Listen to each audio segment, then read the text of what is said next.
Welcome to a special in-studio episode of the AMP'D UP211 Podcast.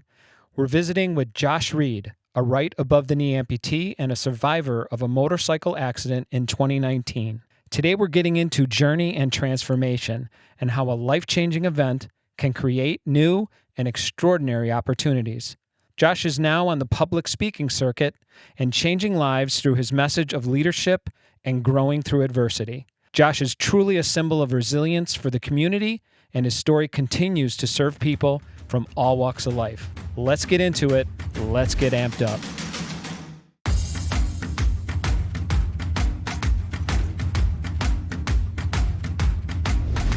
Hey everyone, welcome to the AMP'D UP211 Podcast. I'm Rick Bonkowski, and today is a very, very special day because not only is Josh Reed here, but this is the very first time that we are taping from the studio with our guest. So please welcome Josh. Josh, how are you?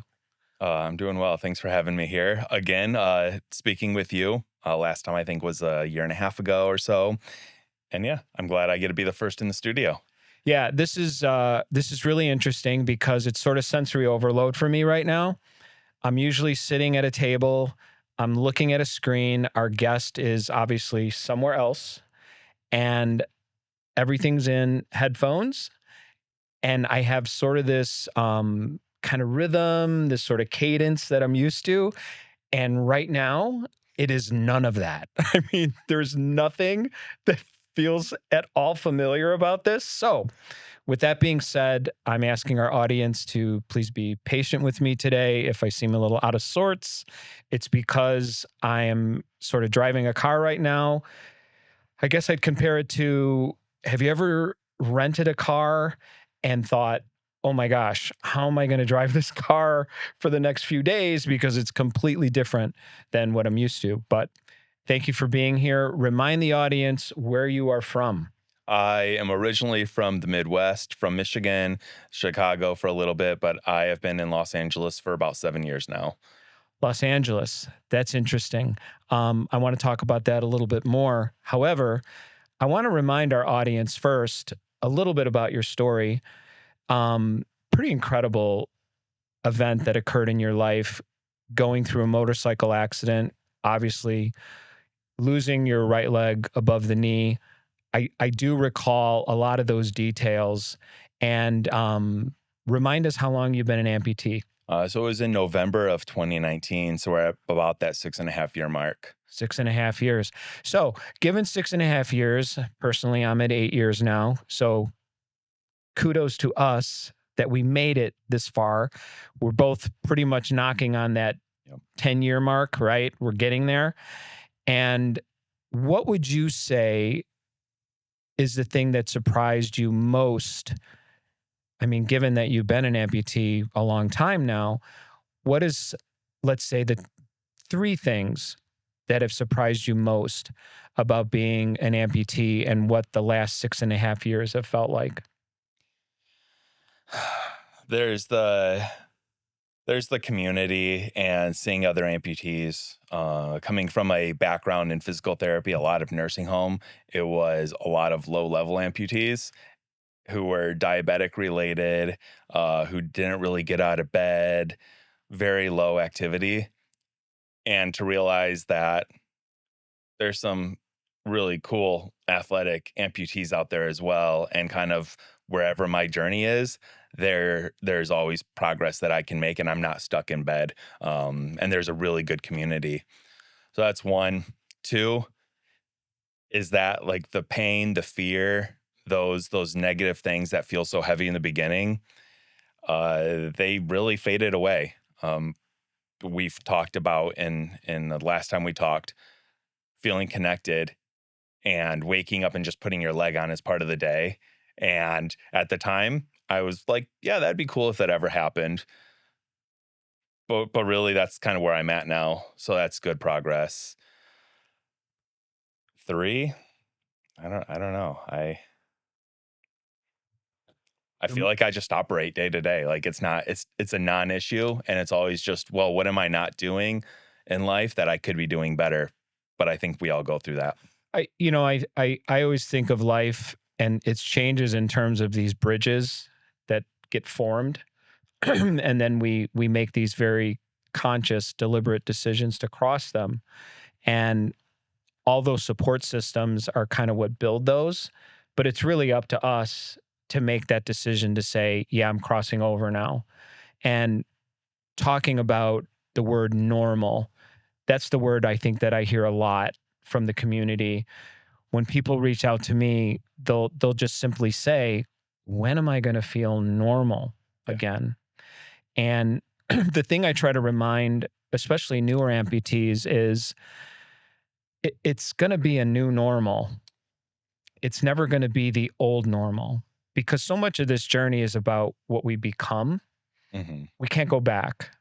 I mean, when did you figure out this wasn't going to grow back, right? I mean, I still wake up some mornings and be like, still gone. Maybe tomorrow. Yeah, I kind of lift my leg up and go, nah, it's not coming. The toes aren't coming in yet. I'm hoping they will. Yeah. So that new normal is something that does arrive at some point, shorter, longer, whatever that is.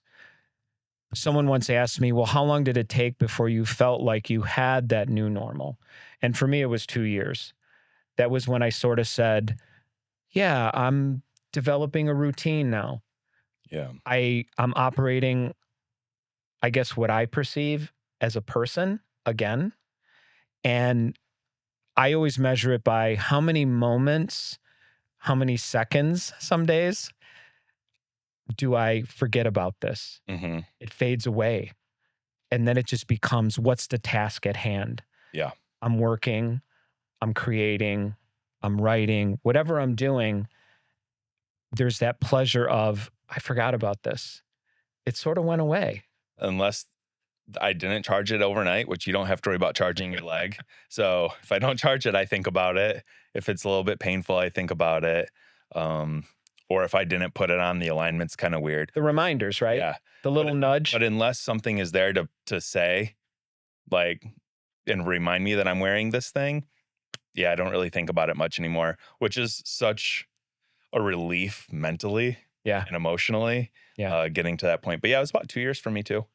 Yeah. And, being 6.5 years yourself, the thing I'm always wondering is, because we all have various pain levels, various episodes of whether it be phantom pain, just poor fit, you're just uncomfortable, you're having a bad day. Sitting here wearing your prosthesis, how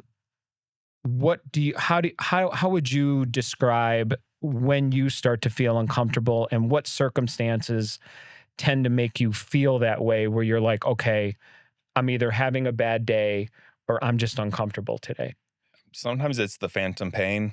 My pain is relatively low. I'm pretty lucky about that. Right now, my ankle is itching. Only so much you can do about that, though. But really, if I'm sitting at my desk or in a chair, I'm good for a few hours if I need to. I'm pretty antsy, so I like to get up and move around, which helps a lot. Car seats are kind of rough because it pushes the hip, it pushes everything in. Yeah. But really, I think even if it was 2 real legs, I would probably be almost just as uncomfortable. I think that's a good comparison, because very often I think, yeah, this really isn't an issue of my leg. I would be comfortable sitting here even if I had my leg. So I try not to let that get into my head too much, where I always think of really, really fit, kind of active amputees like yourself as, wouldn't you experience a lot of muscular pain anyway because you're an active guy? Yeah. And whether you're wearing a prosthesis or not, yeah, there may be a concentration of soreness, tenderness that comes with your residual limb or your stump, but you would have that in another form, I'm sure, depending on the muscle groups that you're using. How do you tend to approach your workout programs? Because for anyone that follows you, like on Instagram, they're going to see a pretty active guy, a guy who's using a lot of range of movement, a lot of range of motion, movement. You're running, you're moving a lot of weight around, you know? I move a lot of weight. Running is questionable, Well, but thank I did see a video clip of you. I'm learning to run. And I'm learning to run. that's great. And I appreciate you being, transparent and vulnerable. I thought to myself, he's learning how to run. Yeah. Like I could see the cadence of it and the sort of hopping motion. Mm-hmm. And anyone I've spoken to, because we interview Paralympic athletes, and I'll say, how does that start? Where does that seed get planted? And they'll say it's really awkward at first. So awkward. Yeah, because as children, the way we grow up, running, it's a very fluid kind of thing. It's almost instinctive. When you're growing up, and you're an active kid, you just take off. You don't even think about it. You don't. And you bounce off the ground a lot better than you do when you get older. And I'll talk to, people with two legs, marathoners, people like that, and they'll talk about the runner's high where I don't even really know what my body's doing anymore because I'm just going, right? There's autopilot, so to speak. And I would assume for someone like yourself, above the knee, it's a very, very sort of deliberate kind of, okay, I'm tracking everything that my body's doing right now. And I'm really focused on not falling. Yeah. Right? Yeah. So tell me a little bit about your approach to workouts, your approach to recovery. What would you say to someone who is wanting to get into that space and start exploring their body in this new form?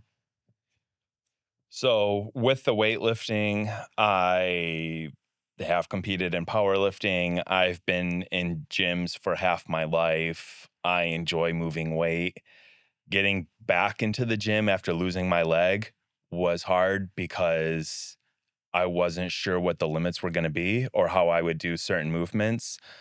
I had broken my ulna in my right arm, crushed my left hand on top of that. So I was weak getting back into the gym. And so much of it was like emotionally, I'm comfortable being in the gym, but I'm comfortable being strong in a gym. And so now I don't really know what's going on. I'm walking around like a newbie, figuring out how I can use a piece of equipment, if I can use it at all. The weight is really low. The balance is awkward. At the time, when I first started going back, I was in a wheelchair. So I'd wheel up to a machine, then hop over. And it was just scary. But at the same time, nobody there was looking at me and being like, look at that guy with one leg in a wheelchair that's all scarred up and beat up, learning to operate this machine and think negative of me. Yeah. So the fear, all the negative was really just in my head. Since learning to lift again, I get called an inspiration like we all do because I'm alive with one leg. But really, people come up to me and, they'll make comments like, oh, that was cool. That was whatever comment they make about the lift. But there's really no negative. I'm able to help people with their lifts when I see something because of my background. And so that's really become a non-issue in that setting because that's where I felt most comfortable.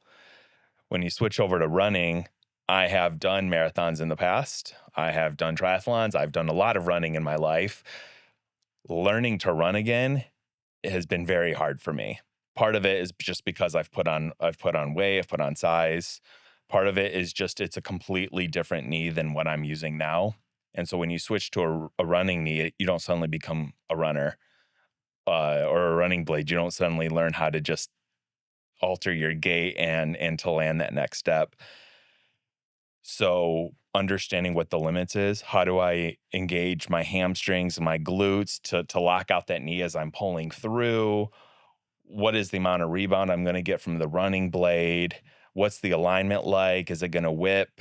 And if you're a non-amputee listening to this, it does not make sense.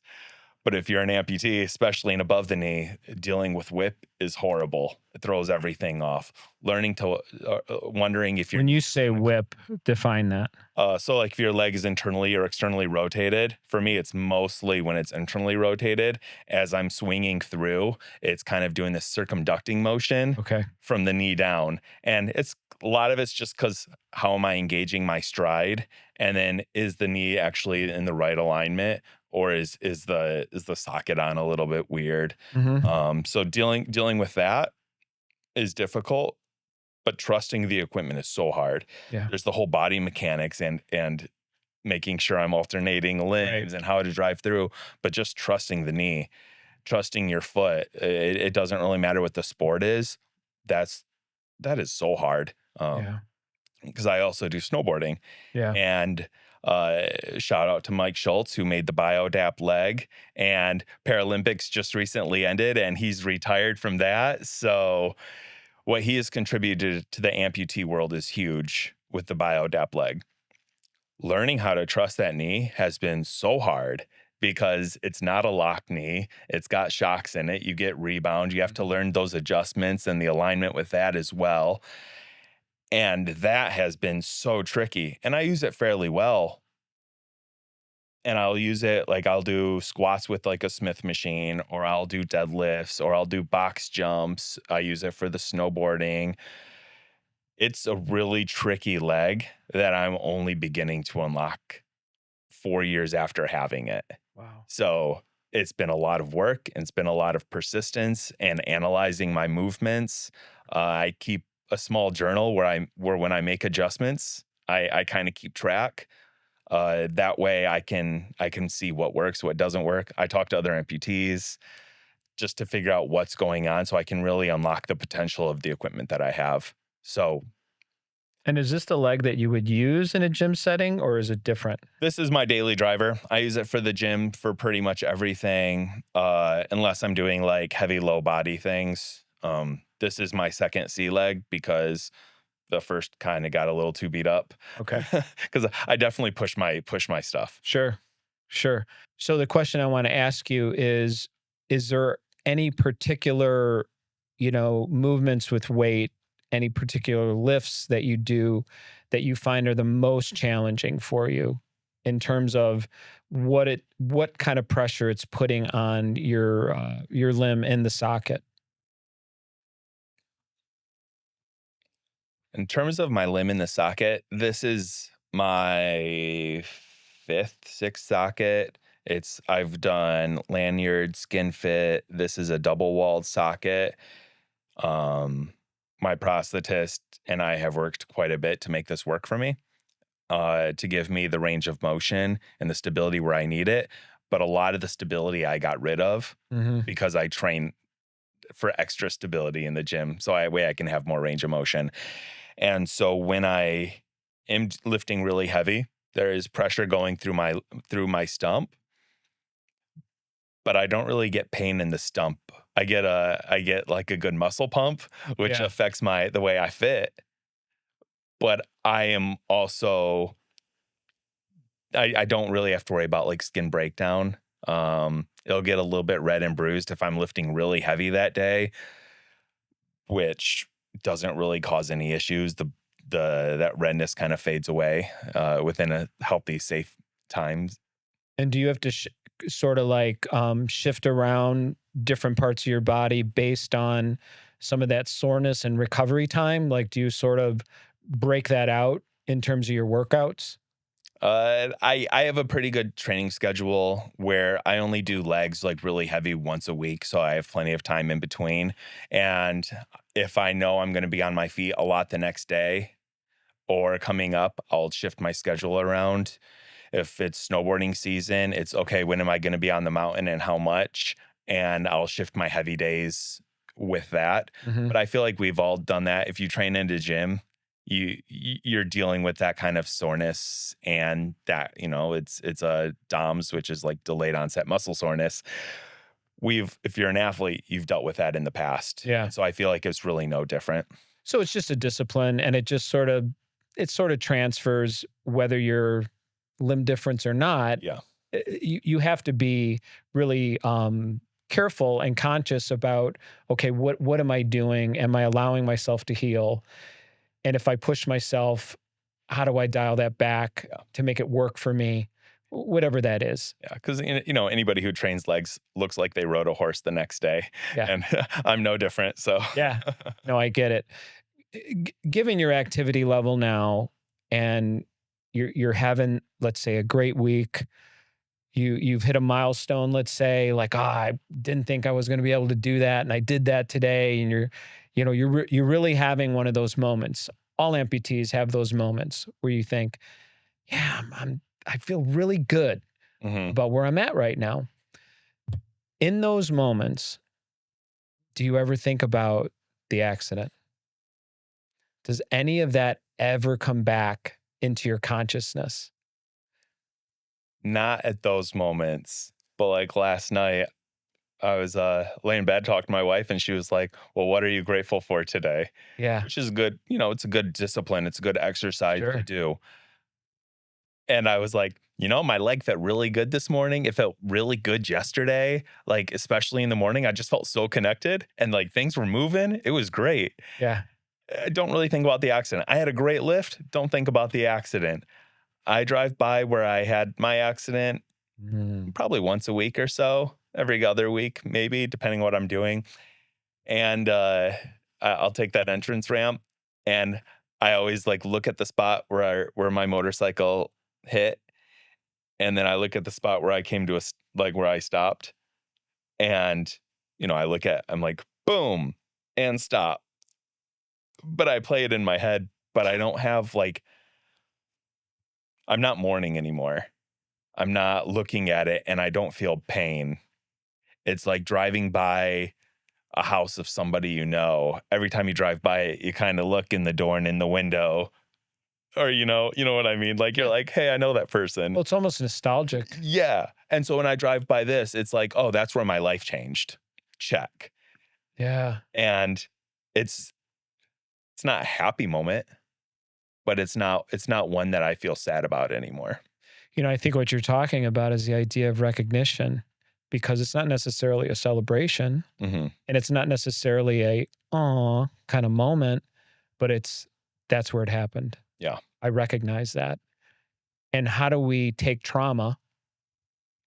Because uh, I mean, having that type of accident, very traumatic event and very life changing.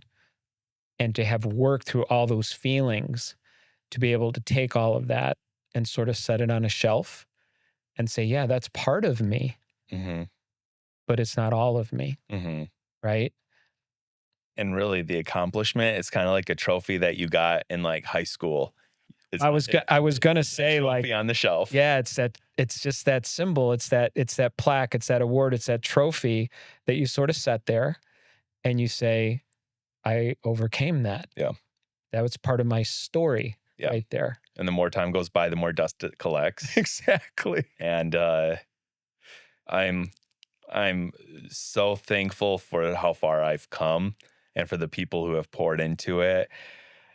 Even before I lost my leg, just building who I am, I'm very thankful for where I'm at today. And the rest is all just part of a story. Like Does anyone close to you, like parents, let's say extended families, anyone ever remind you of that? Do they look at you and say, Josh, I can't even believe like where you are now. I I came to visit you at the hospital.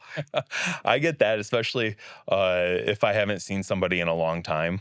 Um, 3 years ago, where I was at is way different than now. Yeah. 3 years before that, I was struggling. I mean, it was ugly. So if I haven't seen you for a while, I'll get that comment. Yeah. Which is great. Like I kind of laugh it off. But It's the new version. yeah. Yeah. I'm at like version 3.2 or something by now. Who knows? I really like this version of you, Josh. This is a good one. You're smiling and wow. And I'll have friends, lifelong childhood friends that were with me, through everything I had gone through. And they'll say to me things like, how long has it been? And I find them asking me that question more than once, Mm-hmm. almost as if they don't believe it. Like, how long has it been? Yeah, it's been that many years. Wow, man. Just wow. Yeah. And I think this has been kind of a journey for them. They came along with me. Yeah. They were on the same bus. And I think that's when things really get elevated, when you realize, and I've talked to different amputees about this in support groups, when we start to realize the weight that's created in this experience, whether it be going through trauma, losing a part of yourself, and the weight that others take on, because it's just in many ways just as hard for them Yeah. to go through it. Yeah. We talk about our stories, but we forget we're part of their story as well. Big time. Yeah. Big time. And knowing that there's sort of this interesting kind of dynamic that occurs where while we're carrying that weight in real time, some days they're carrying more. Mm-hmm. Other days we're carrying more. And we're sort of helping each other through it. It's that we're never alone concept, because you and I both know those quiet moments when we sat in a room by ourselves, looking down, wondering what's next. Yeah. How am I going to make this work? Is there going to be a next? Is there going to be a next? Am I going to make it through this? To what degree is my life going to change? And all the questions come fast and furious at times. But then you start to realize later in life, through that journey and through that weight exchange between people that care about you, I was never really alone, because I was in people's thoughts. Yeah. That's why it's so hard to not be grateful for those people. Even the people who, I don't know, most of my friends right now, they're kind of mean to me, probably meaner than anybody else is, because they feel no pity or sympathy or empathy or kindness to me having one leg.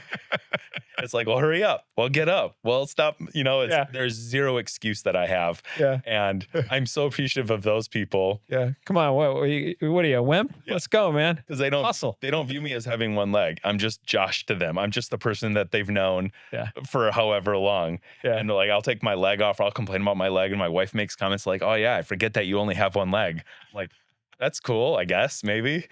Yeah. I'll have a real active day with a friend, and we're just going, right? We're just charging forward. And all of a sudden they'll stop and be like, are you all right? Yeah. And we're like 8 hours, right? We're doing like a cycling trip or something. Mm-hmm. And are you all right? You're asking me now? Yeah, I'm fine. We're about 40 miles into this. You're asking me now? Yeah. So it's interesting, because they do forget. And I think that that's a good thing, right? Because it creates that normalcy, and hey, we can still experience joy together. This isn't a funeral. Mm-hmm. This is life. We're thriving, and we're being joyful, and we're living in this space of gratitude. I think about your, everything you've been through. And of course I follow you through social media. And now I see everything that you've done through your personal journey, through all of your struggle, through all of this huge amount of adaptation. And now I see you in this different trajectory now. And I see you coming to this place of, now it's time to start sharing some of this. Now it's really time to start focusing on, where can I place everything I've learned, all of this energy. I want you to talk a little bit about how you've arrived at this place of public speaking and wanting to coach and wanting to help others. What do you think led you to that sort of mindset and that thought of, I'm going to do this? The situations and the experiences we go through gives you insight to different areas of life, right? Yeah. When you deal with long-term pain, and I've never had to deal with like cancers or the infections like others. But there's that fear of the unknown. There's that fear of how am I going to get up tomorrow? And when you grow through that and you're learning, you gain such a good wisdom. And I had a pastor that talked about when you're younger, you use other people's wisdom and other people's story to help direct you. And then as you go through the experiences, you get your own wisdom that then you can share. And even when I was in the hospital after this, like with this going on, I was like, this is my wisdom. This is my story. This is something that I actually get to pour out. So even in the hospital, I was understanding that this is going to be used. I don't know when, I don't know how, I don't know to what degree, but I know it will be. And you're talking about it was about 2 years before you really started feeling integrated, like one with the leg and really starting to move past it. And it was similar for me. I spent a year, well, in the hospital. It was really changing the way I think and how I'm going to accept it. And then it was a year of really trying, but kind of failing and going down into depression. I can't even say failing. It was me pushing forward into a way I didn't know Yeah. and doing the best I could. And then it just wasn't working. And about that 1 year mark is when I shifted directions and I started really pouring into the healing emotionally and mentally and really setting a vision for myself and really started to put actions to those thoughts. And it was about that 2 year mark where I was like, you know what? I feel pretty good. Like I'm a little bit weaker than I used to be. I'm a little unsteady on my foot, but I've made good progress. I see good direction and I'm on the right path. And so really after that 2 year mark, it was starting to build, working with other amputees who are struggling with things that I've worked on and overcome. That's a big one. Whether it's with the prosthetic and the body, whether it's with the emotions, the stress, the depression. I've been through that, so let me help. And then it just has continued on. And now it's like I work a lot on growing through adversity because of this wisdom that we gain, because of the strength that we gain, because we've been through those choices of do I give up or do I grow? So I've gone through the adversity. We all go through our own version every day. And then I speak a lot on just the leadership, but really the internal side of leadership. It's a lot of, like I said, taking control of where you're at and where you're going to be, seeking knowledge, seeking wisdom from other people, and then just the discipline. Am I going to wake up and put my leg on and get up and move? Or am I going to lay in bed all day because today hurts? Am I going to just wallow in self pity? Or am I going to say, yeah, this happened. I have a life I have to live, though. And it's that daily discipline, that daily decision, that daily getting up and just going. And once you combine all those things, it just starts pouring out. Yeah. Whether it's in leadership to a group or leadership to your family and friends, or sometimes it's just leadership to you. Like there are several times where I try to start making excuses to myself and I'm like, just shut up right there, Josh. I don't want to hear it today. Like you got to get up. You're better than this. Yeah. And when you start pouring out to others, it also helps teach you more. It helps you heal more. And it's just been empowering. So it's exciting going into this next step of my journey with the speaking, with the teaching, with the really helping others instead of just a one-on-one to a larger scale. Yeah. And I want to echo something that you said that really resonates with me because the physical part of this is usually the primary focus. We're post-op. And especially for yourself coming from, a traumatic accident and being so beaten up, being so scarred and broken and physically having gone through, incredible trauma to your body. All of that physical healing is such a big piece, and it tends to be the thing that we're focusing on. But once the healing starts to begin and our bodies start to repair, I think what becomes a much larger part of this process, and I hear this theme often with people, is the psychological end of it, the emotional end of it. How do we come to a settled place with all of it? And how do we rebuild from that and not be filled with resentment, not be filled with regret? We were talking, earlier about understanding how to channel anger correctly because it's a real emotion. We all experience it. But there are ways to use it to our advantage. There are ways to harness these energies and all these chemicals that get released in our brains and say, okay, but am I serving myself well? Am I using this? Right? I always think of like actors when they say, yeah, use that. You're mad right now, use it. And that's when the performances start to seem authentic, when it's, oh, that's a real person. I believe that character they're playing, that's a real person, when we know it's not, but somehow they traverse, right, and become that thing. And someone will say, that's a great actor. Well, why? Because I believe that they are that person. They're able to channel those energies. So I think of it very similar for people like us, where you say, all these things happen. Yeah, they happened. What did you do with it? How did you use it? And that I really admire, when someone can say, I'm taking that and I'm using it to serve. Because so much of the success that I've had in my own life, personally, professionally, was been when I felt like I could serve, when I felt that what I was doing was a form of service to others, to something that was bigger than myself, shining a light on people like you and saying, hey, everyone, look over here. You need to listen to this. You need to know this. It's a form of service for me to say, I don't have all the answers. I wish I did, but I don't.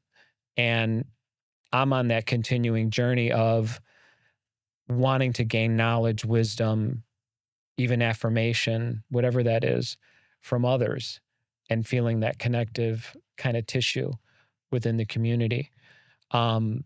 Because I do think that it's really easy to sort of slip into a dark space in our community.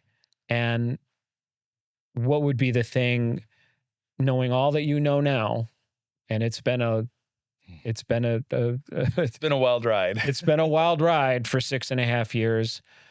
I'm calling you up, Josh. I'm 2 weeks post-op. I have no idea how I'm going to get through this. I can't believe I survived, but here I am. What do you say? Acknowledging that this sucks. Yeah. That's important. Don't minimize. I mean, I have people now, they're having a bad day and they're like, well, it's nothing compared to. It's like, don't minimize what you're going through. What you're going through is real. Yeah. But also don't catastrophize.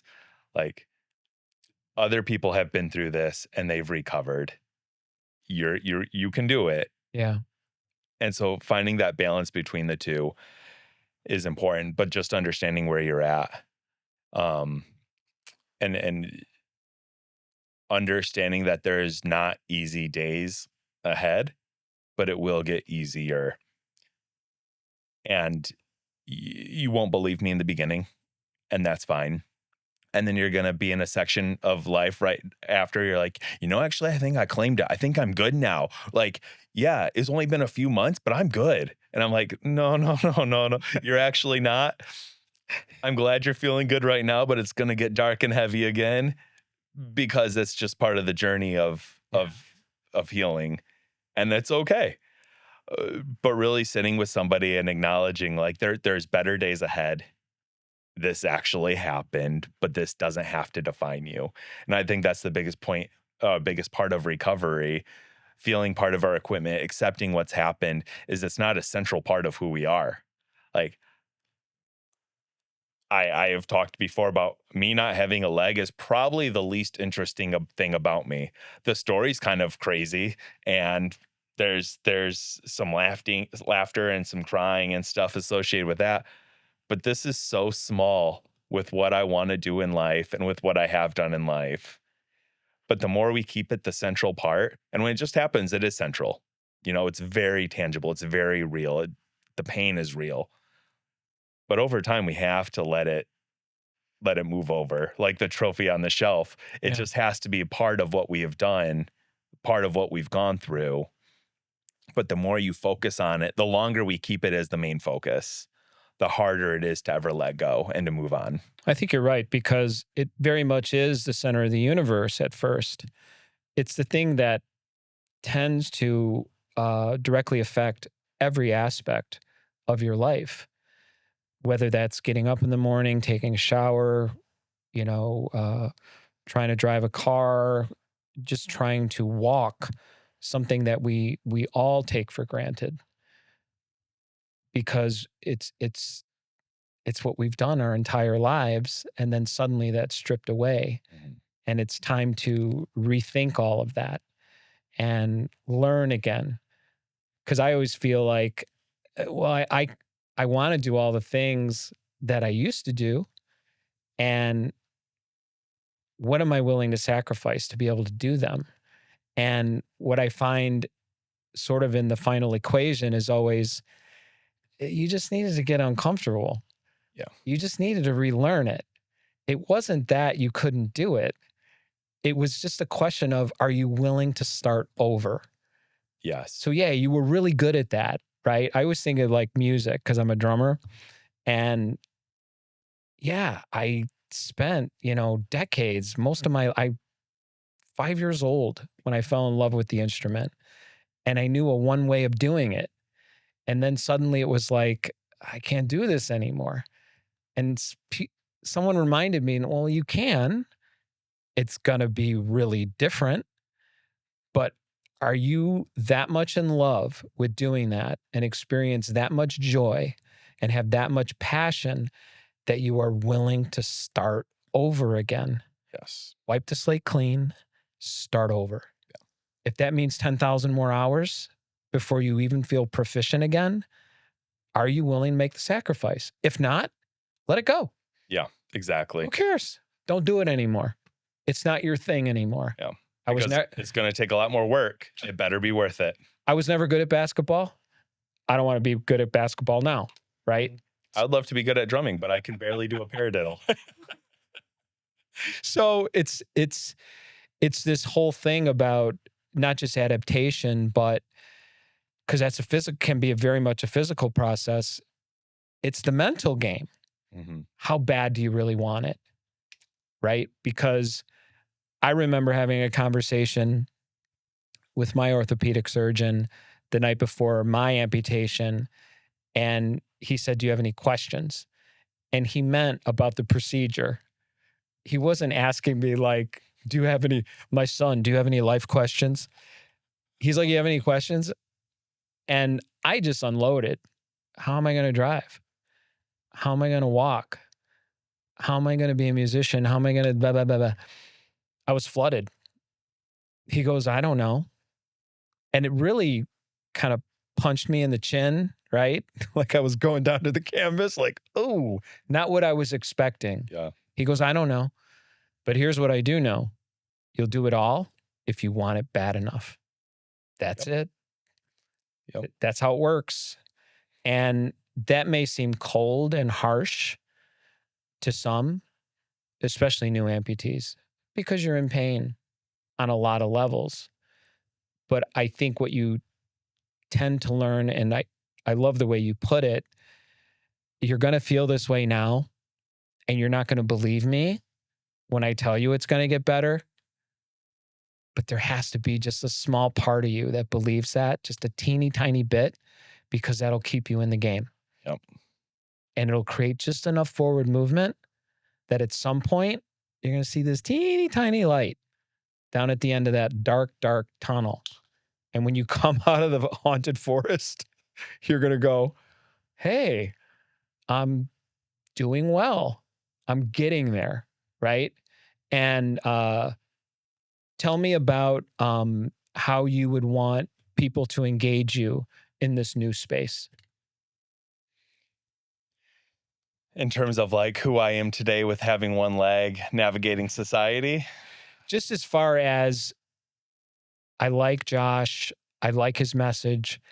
How do I engage him? How do I get this teaching? How do I find this Yoda master?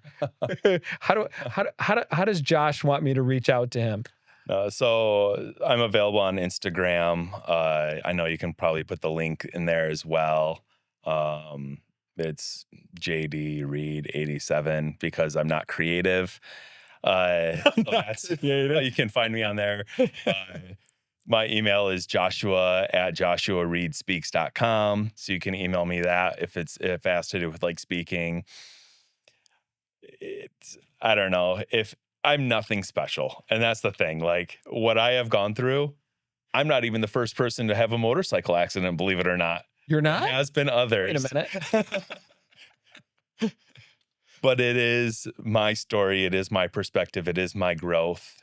And it is something that I can do to help others. So whether it's through Instagram, whether it's through the email, I'm always willing to help others. Our journeys are hard. Yeah. It doesn't have to define us, but that doesn't make it easy.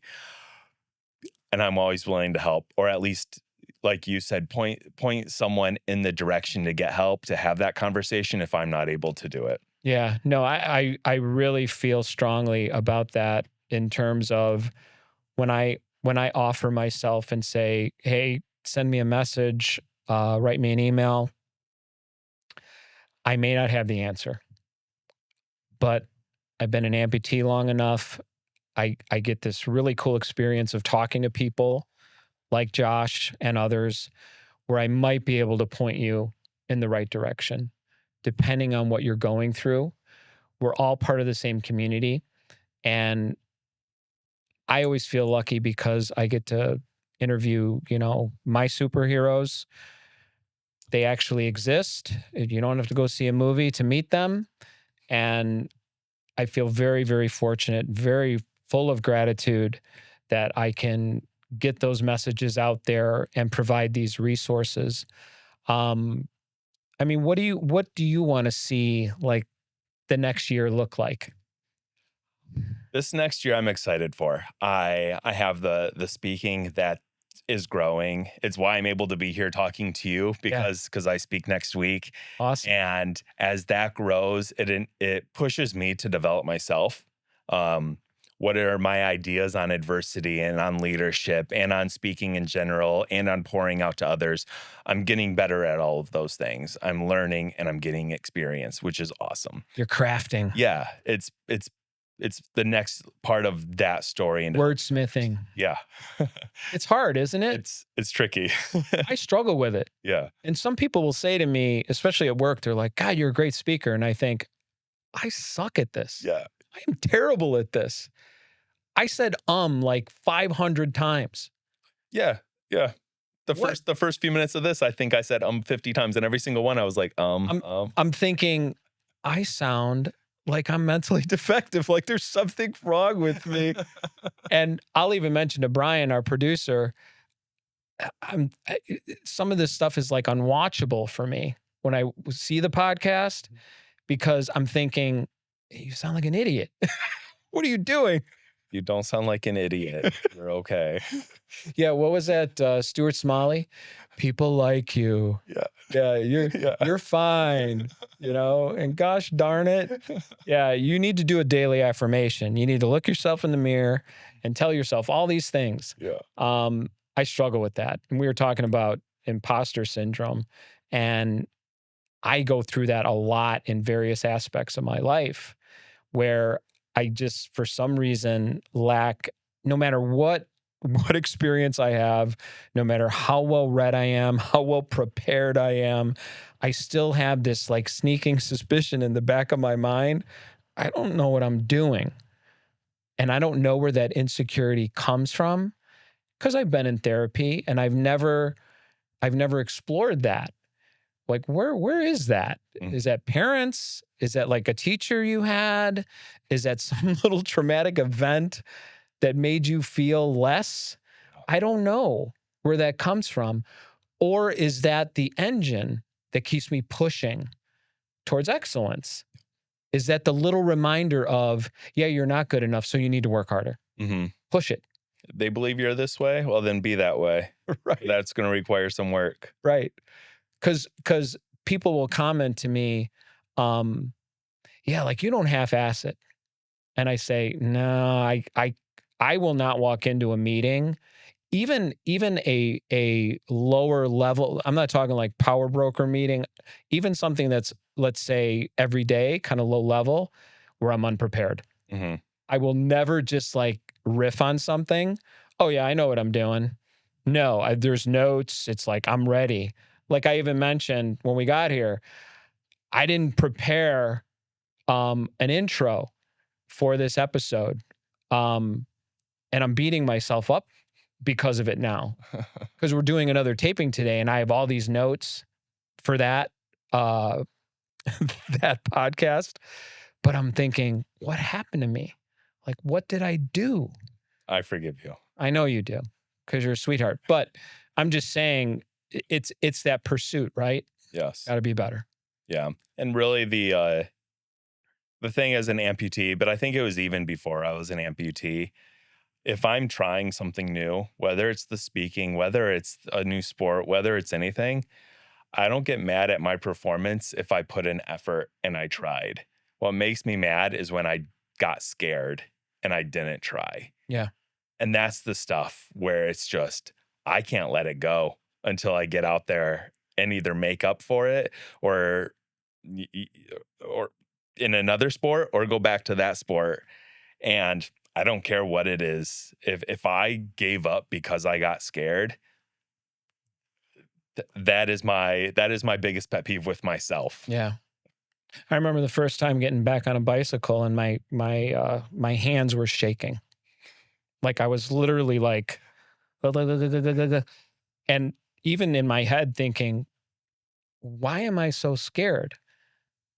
You know, the old saying, it's like riding a bike, you know, you remember. Is that hard? And, you know, now years later, when, you know, I go tremendous distances on a bike, I think, remember when the first time you got back on a bike as an amputee and your hands, your arms were literally, you almost like shook yourself like right out of the saddle, that you were so scared. And I examine that sometimes and I realize maybe that's just part of the process. Yeah. Maybe that's just the reality of growth and being uncomfortable in order to grow. And I think so much of what we go through in, you know, limb loss and limb difference is, boy, oh boy, it's uncomfortable. But if we commit and we focus, the outcomes are just extraordinary. Yes. Every time, if you push through it, Yeah. I don't care what it is, even if it's like a woman I met last week, older woman, she's a double above the knee amputee. It's been a little bit of time. She should be further than she should. Yeah. And it's like, get up at the kitchen sink and lean against that kitchen sink for support and do some like weight shifting there, like as you prepare a meal. She was scared, but if she can do that, yeah, be proud of that. Oh yeah. You know, own that. Yeah. You stood up and it was scary and it wasn't comfortable. And you pushed yourself into the unknown despite being scared. Yeah. And regardless of where it's at, you should be proud of that. That's so true.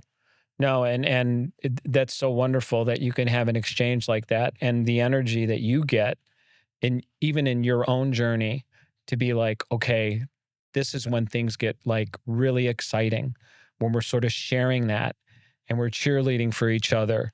And someone will say, I made it to the mailbox today. And I'm like, yes. Yeah, I get so excited. Like, I'm working on hitting jumps over my snowboard. The last time I hit a jump, I got about that much air. And I used to hit big things with 2 legs, like back in my 2-legged days, big jumps. And now I'm getting this much air and I'm like, I did it. Yeah. And I am so proud of her for standing up at a sink. Yeah. Way more than I am for me for hitting. Absolutely. But I'm scared and I'm hitting it. So it's like, okay, give myself some credit. It's building, it's growing. I know. But it's so relative to where we're at and to what we're going through. For sure.